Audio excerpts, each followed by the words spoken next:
part of this discussion, and that's the India crypto trading ban paired with proposal for a digital rupee. And I think nothing exemplifies what you just described better than what India just proposed, which is on one hand, a law yet to pass of a complete ban with a draconian prison sentence if one is caught trading cryptos, unless, of course, and to that is attached the notion of a very nationalized coin. Explain more what this threat is.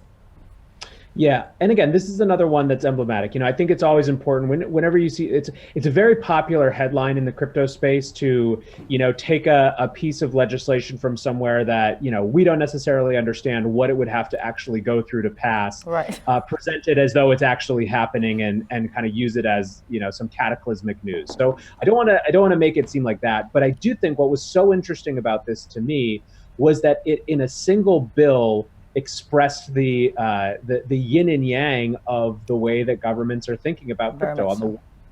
They are increasingly recognizing that the implications of non-sovereign money has big implications for their sovereignty, right? And it's actually unbelievable that it's taken 10 years of this industry for this to really start to creep into their consciousness.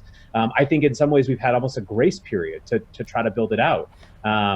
But then on the other hand, they're recognizing that if they were to spin up their own digital currency, and people have different names for this, so a central bank denominated currency or whatever it is, basically a state digital dollar.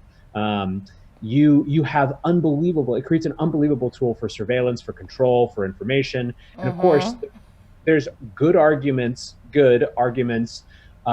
why this would be valuable from a protection standpoint, right? You can get the bad guys by watching where money flows. Of course, it opens up a huge amount of potential for abuse, for surveillance, and all these kind of things that tend to come with. Apropos China, one can argue in ways. And